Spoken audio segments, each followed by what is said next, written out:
Super Talk 99.7 WTN. We are halfway home on the big show. Thank you for being around. My name is Matt Murphy, and this is the Matt Murphy Show. It's episode 891 of our gathering together today on this Wednesday. And per usual, look who has shown his head. It is Cameron Smith. He writes for the Tennessean. Normally, I tell you that we had a great opportunity to present an episode of All the Best Words that will be dropping later on today or later on this week. That is not the case today, as Cameron had other duties. We'll talk about those other duties in just a moment. I would like to thank Cameron Smith as we welcome him to the show. On the television side of things, particularly if you're looking on TV, you'll notice that finally you have dressed to give us the respect that we deserve, and I appreciate that. Well, I try for you. I really do.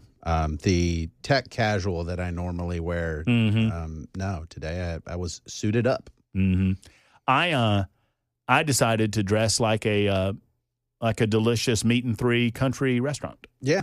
You, when I'm looking at you, it's just screaming Cracker Barrel. Loveless Cafe. I was hoping I was going for Loveless. I was thinking you look like a UGA booster that's trying to party with the frat boys.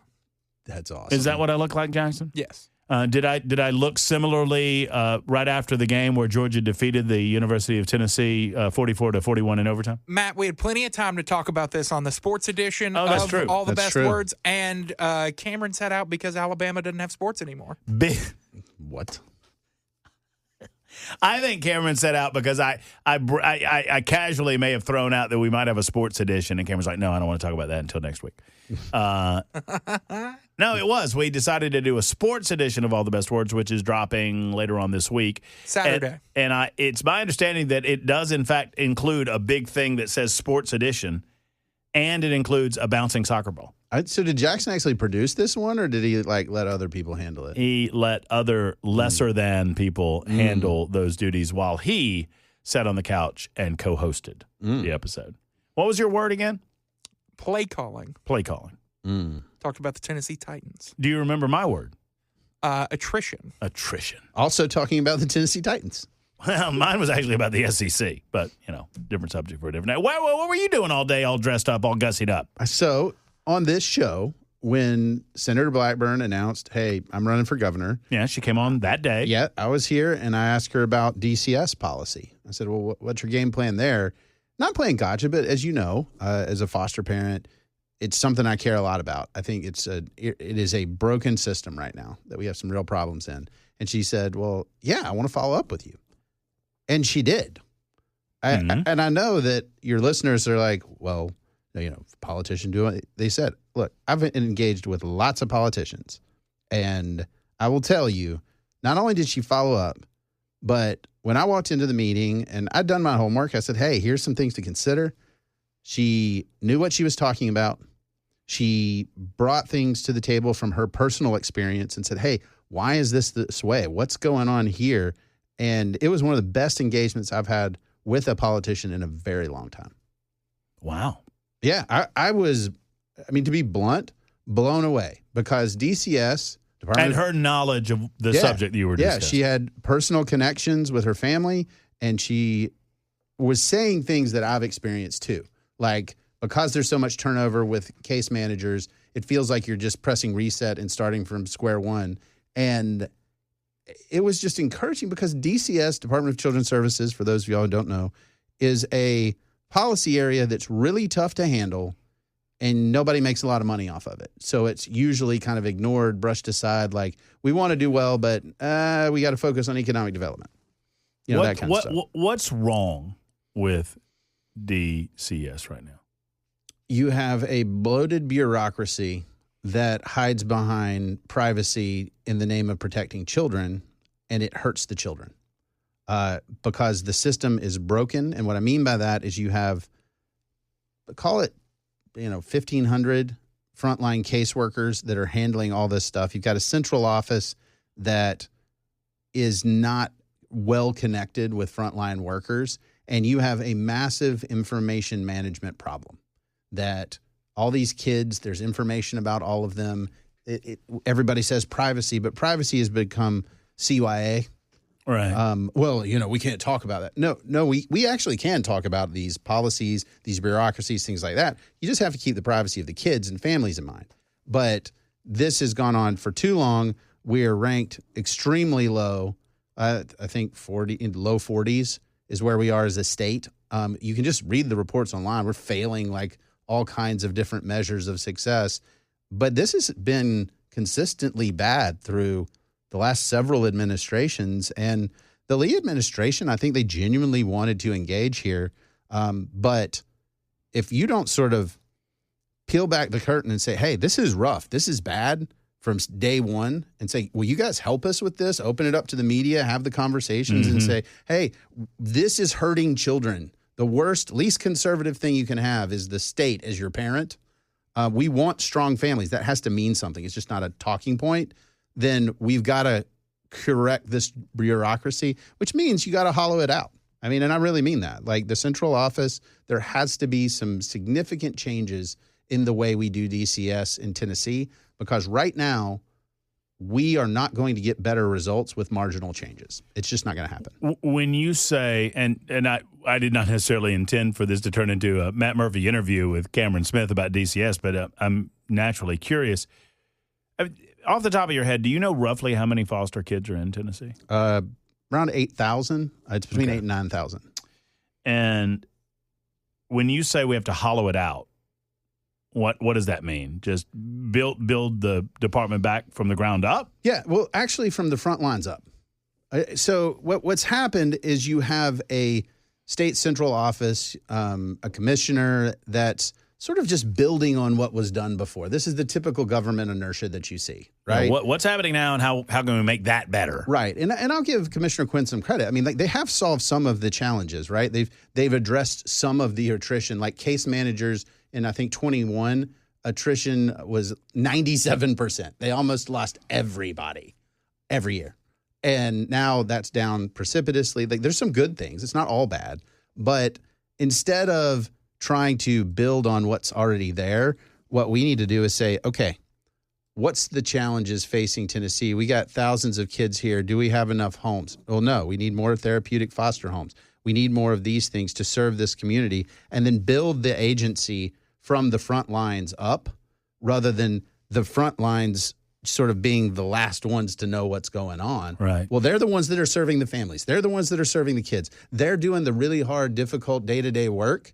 And so that must inform the bureaucracy. As opposed to the other way around. Right. And right now we have like all these training requirements, all this random stuff, but none of it really is translating well. Incredible reaction on the super text line. 7606 says, my daughter works for DCS.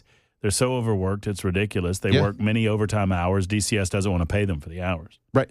Well, and look, I talking with Senator Blackburn, I was saying a lot of the caseworker time is spent in transportation. Like they're trying to just, work get from overtime. one place to the next. Yes, their caseloads are high. They're dealing with situations where these are human beings. They're not just like widgets. Some need more attention than others. Some require more engagement, and they're having to drive people after hours, like to go get a kid to court or something like that. We need to solve things like a transportation problem to let them do their jobs well. 2607, and I'm just being overwhelmed by folks who want to talk about this, but 2607 says DCS requires a 4-year degree for a job paying $50,000 a year. Is that true? Yeah. I mean, it ranges, right? Like, but what you have to have, and the training requirement, I believe, for a caseworker right now is once we hire you, it was 9 weeks. Now it's like 24 weeks to train you up on everything. And the whole system right now. That's almost half a year, Cameron. I know that, man. See, I did that math real quick in my head. It's built to That's ridiculous. Cover their tails, right? It is, well, we must do Does it take half a year to the answer is it shouldn't. It shouldn't, but it's, well, you got to train on, drug addiction and train. And the best thing that you can do is have somebody who's a really good case manager train somebody who's new. Yeah, in the field. Do ride-alongs and do it in the field. Yeah, in the field. Right. We do that with police officers, don't we? Right, and it would make a lot of sense. But instead, we're like, here's 30 million online trainings. Oh, boy. Courses and seminars. You know what that doesn't prepare you for? The real world. That is ticked off and won't talk to you. Right. Will you draw your feelings? Hell, They start breathing fire, right? I'll draw my feelings. I was told that you would draw your feelings. I'm going to tell that. Thank you. That's a good one. I'm going to tell Jackson to do that the next time I make him mad. Jackson, just draw your feelings, buddy. Just draw them out. It'll be okay. All right, real quick, Frank, you've been holding for a minute. We'll continue talking with Cameron about DCS, but you were impressed. Bottom line is you were impressed with Marsha. The conversation went well. And we're going to follow up again. So I'm very excied that, hey, she's taking it seriously. Are you offering, I mean, you have such intimate knowledge about this. I mean, obviously I'm not trying to put the cart before the horse, but I mean, you're having conversations with Marsha because she's trying to learn from people like you on the front lines. If the voters make the decision to choose her as the next governor, she wants to be ready to go on these subjects. That's why she's talking to you. Are you offering yourself to service for her? Yeah. I mean, if all the chips fell where she's got a lot has to happen before then. But like, I will tell you that I would run through a brick wall, and I told her this. I would run through a brick wall for these kids. Like, we have got to stop failing kids in Tennessee. And so if it's, hey, we need you to serve in whatever capacity, I mean, it's certainly something I consider, and it works with my family. Like, I just want these kids to not get tossed away, right? Like, that's actually what I care about. Well, you've been through, and those that have listened to this show for any length of time know that you currently have two successful fosters. I have teenage boys in my house, so let's be honest. Let's not use the word success, right? We're working on it. But you experienced, your first foster was a very frustrating experience because you saw the back end of that. Yeah. You saw what happens when the system fails a young man to the point that they are broken. Yeah. And I know how loving you and Justine are, and I know what type of environment you presented. And sometimes, I mean, I hate to put it this way, I don't want to get too maudlin, but sometimes, I mean, the soul is so broken. Yeah. Well, I mean, and that's hard for me to accept because I believe every kid deserves a chance. But like, the truth is, I mean, there are a lot of people that go through a lot of hard times. I mean, you've talked about some of the ones that you went through, right? Yeah. And they need somebody to stand in the gap. Like, when there's a breach, when there's something that falls apart, they need somebody like your grandfather to come in and say, you know what, I got you. And in Tennessee, as a volunteer state, we need more people that say, I got you. Yeah. And communities come around and do this. And the fact that Senator Blackburn was willing to have that conversation, and her ideas are, hey, how do we get communities engaged? How do we do the wraparound? How do we make sure that it's the communities and the people supporting and helping build this rather than state solutions? I mean, she's speaking my love language. But that said, I'll talk to anybody. I mean, I will talk to John Rose or anybody that wants to help these kids and develop some solutions that actually work. I think Senator Blackburn's got a great track to become the next governor, and I'm glad that she's thinking about these issues so far out as opposed to waiting till, hey, she's in office and then saying, hey, we should start now.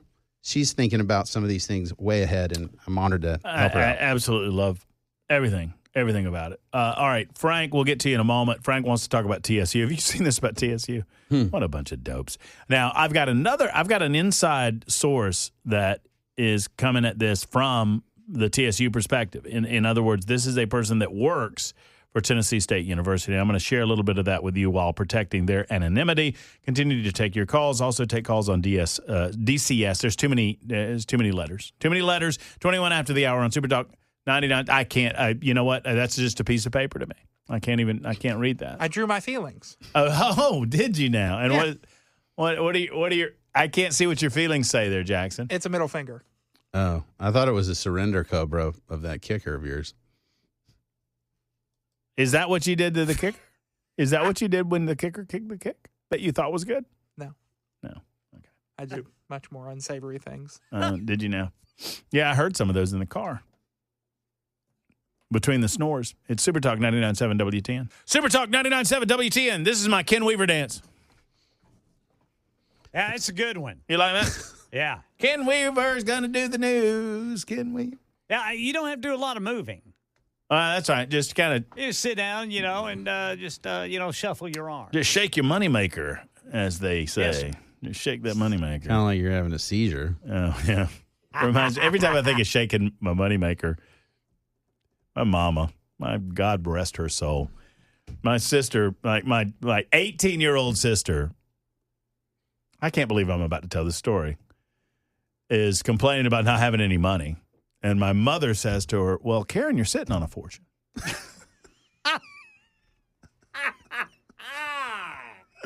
And my sister went, what? And Mama said, you're moneymaker. And nobody knows why Mama said it. We all just kind of laughed. That's pretty awesome. That's pretty good.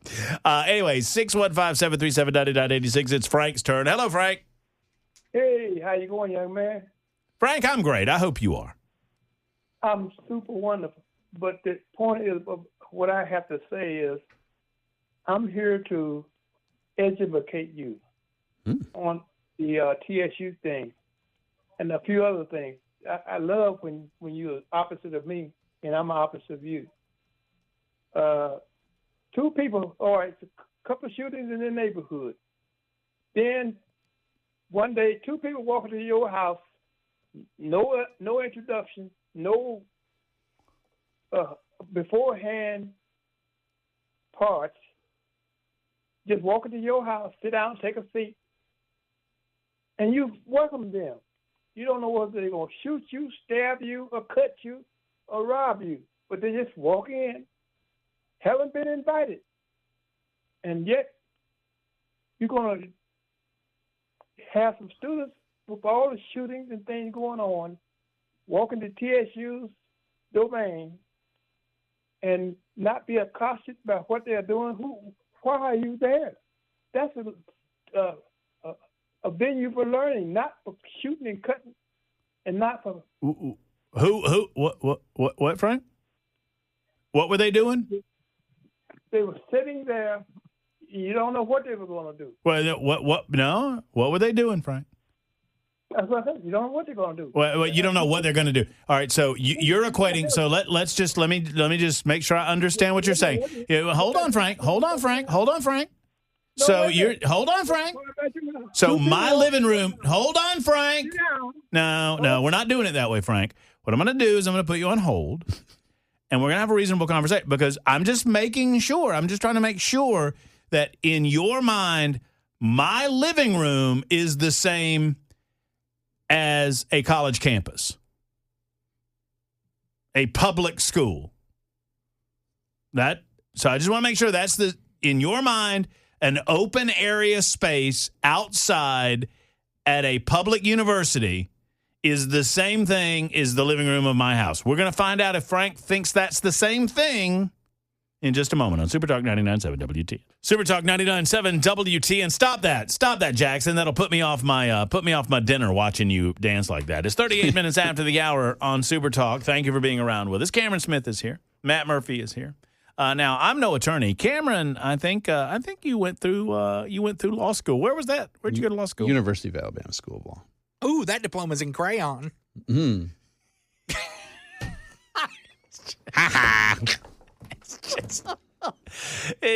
Boy, oh boy. You can't wait until the Volunteers of the Crimson Tide play, can you? You just can't wait for it. Oh, I can't wait. It's our hate week, and we're sitting here. We're still friendly. Doing good. We're still friendly. It's all good. I'm never friendly with Alabama.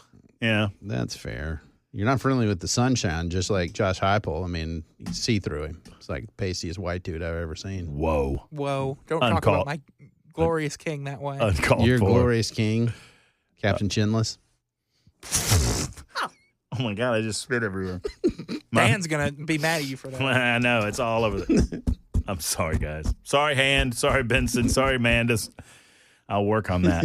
All right, we're talking to Frank, and I have the update on the story. So apparently, city leaders and community activists gathered outside of the Memphis City Hall to include Representative Justin Pearson, and they all gathered together. I don't know if Ken Weaver's telling you this story or not, but they all gathered together, and they all, in unison, they were in a spirit of togetherness and a symbol of their desires. We want crime! We want crime! We want... It was something like that. They introduced a resolution urging the governor to reject a plan to solve their crime problem. Sounds great. Because they're on top of it? I like the fact that Governor Lee and the president, like you said this correctly that President Trump's people were like, hey, the Chicago thing's going to go poorly. Why don't you work with a governor that'll work with you? In a red state. Yeah. Like, here we are. And like, I don't know, Memphis, number one violent city per capita in America. Yeah. It's pretty, the president just couldn't march in here, but working with Governor Lee, yeah. Most certainly can. Yeah. And all of these people know that, which is why this is funny to me, that they know that they can't legally do anything about it. So they're passing a resolution. And the resolution is essentially, we don't want your help solving the crime problem in our city. Yeah, which is actually not an uncommon sentiment from some of these cities. Like, we've heard fun things like, well, the real issue here is all the red areas around us that have all the guns. Right. Like, that doesn't check out. Nope. But I think if it's successful in D.C., which, again, has a legal paradigm that the president can operate in, and now with Memphis, Democrats are going to have some splaining to do. Yeah. Like, why can't y'all do this? Like, why are you so bad at this? Why are you so bad at this? All right, so Frank, wanted to give you a chance to complete your analogy. Frank's talking about the TSU deal with a couple of kids that came on campus. They've been on a number of different campuses without incident. University of Tennessee, Clemson, to name two. They came on the TSU campus, and they got forced to leave. All right, Frank, floor's back yours. Go right ahead, sir. Well, as I was saying, when you didn't understand the analogy about the no, I understood it. I just think it's you're applying it incorrectly. Well, I can't say that because, first of all, even though it's a public institution, it's still a private venue. Can I go on the Frank? Frank? Real quick, am I allowed to go on to the campus of TSU? Walk on the campus? But you have a reason why. I'm sorry? You have a reason why. No. No reason why. Am I allowed to walk onto the campus of TSU? Yes, if you have a reason why. No. You don't have to have a reason why. That's not, where is that written down? Oh, why do you think they have security up there?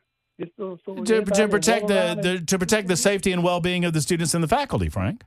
Right. That's exactly what I want you to say. Yeah. Because you don't know who's walking around to do what. Yeah. Why are you up there walking around?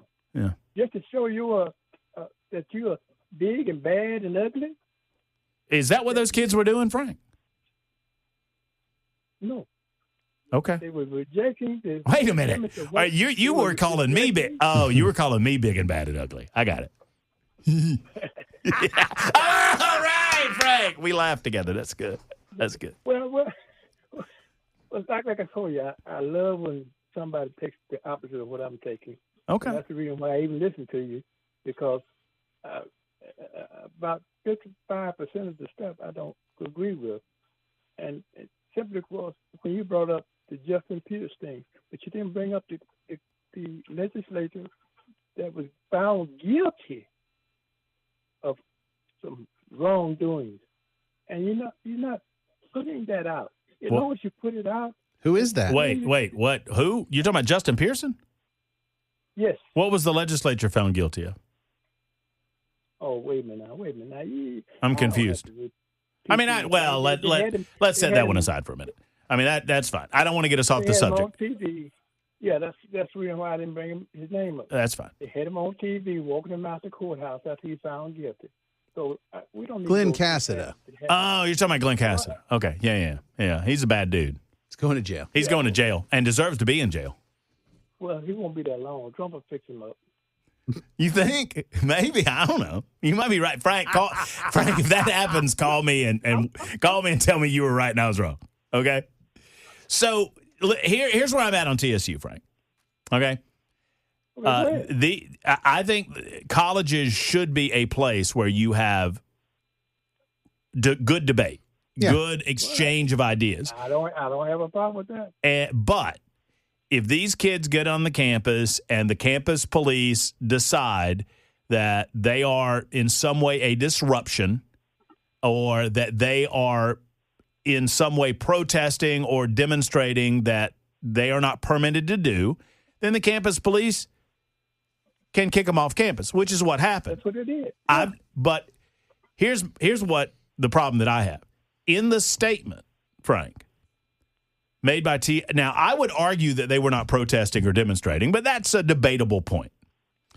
In the statement, TSU said, campus police and staff responded promptly, and the individuals were escorted from university grounds without incident.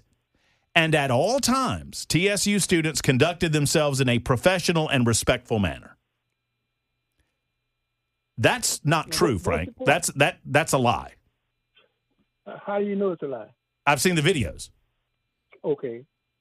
The students on campus were flipping the bird. They were screaming expletives to these kids. They were throwing things at them. They don't have a right to do that, though. They don't have a right to do that. Well, I mean no. They have the right to do it, but don't lie to me and tell me they weren't. Well, they don't have the right to throw things. They don't have the right to throw things at people or block. I mean, the police were telling them to leave, and then the students were blocking their ability to leave, which is also. No. You didn't see the video, man. You ain't gonna tell me you saw the video. I did see the video. Now you said the students were blocking them. They were standing in front of the car, Frank. What were these kids supposed to do? Run them over? Yes. Oh, well. You said that. I didn't recommend that. I didn't recommend running them over. I don't think you should run them over. Well, I wouldn't either, but if you're standing in front of the car and you won't let me exit when you have been told to exit, yes, I'll step on the gas. Listen, look, good gracious, Frank. Frank. Well, Frank, the next time I go to Nissan Stadium, will you drive for me? Frank's going to squish him. I don't drive anymore, but I used to drive. I would drive you anywhere you wanted to go. Well, you're a good man. Well, Frank, look, I do not, once again, I could quibble over, and I probably would, over whether they were demonstrating or protesting. I don't think they were doing either of those things. But when the campus police decides that it's enough of a disruption, they can tell them to leave. And these young people were leaving. We should go do an event at TSU. Yeah, I mean, Frank, let me ask you this. Would you go with Cameron and I down to TSU? Yeah, why not? Okay. Let's see. I can put in a request and just say, hey, we'd like to come and just talk, debate. Yeah. But did you hear what you just said? What's that? I put in the request. Once again. I put in a request. Well, we don't want to get kicked off campus. We won't stay there. I put in a request. What should we talk about, Frank? I put in a request, which means that you're asking for permission to be there, which is your solely right because of the type of institution. No, you have to. No, Frank. Understand. Listen now. Hold on. I'm going to let you talk in a second. You have to put in a request to demonstrate or protest. You do not have to put in a request to walk on TSU's campus. It doesn't. I'm looking at their policy right now, and if you're assembling or doing, but if you're just walking through, they don't have. You're allowed there. You're allowed. So you and I and Cameron can go on campus and walk about anytime we want. Right. Okay. I've done it myself. Frank, I walk behind the dormitories and all, but that's just if I stop. What are you doing behind those dormitories, Frank? No, it was in the way of my egress. I'm just. Anyway. It was in the way of my egress. I like you a lot, Frank. I like you, and I hope you like me. Why should I hate you? I don't know. Good. Listen, I'm about to have. I'm serious. I don't know if Cameron's serious. I wouldn't call if I hated you. I would find somebody else to talk to. So what do you think? What do you think these kids? You think these kids did something wrong? Yeah. What did they do? They were there without permission. You don't have to have permission. We kind of established that. They were knowing the type of place it is. They were knowing the type of students that the institution serves. So they were trying to stir some stuff for the MAGA man to let him know that everything is cool. You think all the students on TSU's campus are liberals? Nah, no. You think there might be 20% of the students at Morehouse College voted for Trump, so I know they're not. Okay. And I'm sure that. So just being a MAGA man wouldn't stir things up then. Well, the MAGA man doesn't know what he's doing. You know that. You can understand the MAGA man. The Bible says a man with double-minded man is no good, and one day he got the tariffs on, the next day take them off. Then he puts them back on. Then he takes them off. If you praise him, he takes them off. If you don't praise him, he puts them on. That's insane. But Frank, you think it's probably okay for, conservatives to come on TSU's campus because there's probably some students there that are conservative too, right? I don't know how conservative. I'm talking to you, aren't I? Well, no, I'm talking about the students that are there. Like, there's why was it an automatic for you that it was going to cause trouble for a couple of conservatives to be on the campus? It wouldn't be automatic. It's only when you show what you're doing there. Those fellas went there in order to generate some discussion. Discussion is the word. So if they said, bring your table, be honest about what they said. They were saying that DEI is bad and we shouldn't have those policies. DEI should be illegal. DEI should be illegal. Are you telling me that there are no students at TSU that would agree with that, or at least have the conversation? I can't attest to that because I don't know what the students up there would do. That's fair. More likely, you at least find one. But the institution itself has a good reputation, and that type of activity. TSU has a good reputation? Oh, yes. They don't really have a good reputation when it comes to their finances, Frank. Well, that's a good thing. I'm glad you brought up the finances. The legislators owe TSU $2.1 billion, which they refuse to give them. Now, tell me that won't make a difference in that institution's finances. Tell me that won't make a difference in what they could do. It would take. This is the way I'll answer that question, Frank, and then I got to go.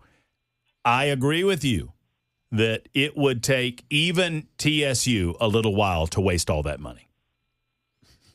I got to run, Frank. We'll try to set something up and get the three of us on the TSU campus. That would be a lot. I think that would be a lot of fun, and I'm not even kidding. Max and David will get to you in a moment. I'm going to make Cameron stay at least until 7 o'clock. We've got another hour to go on Super Talk 99.7 WTN.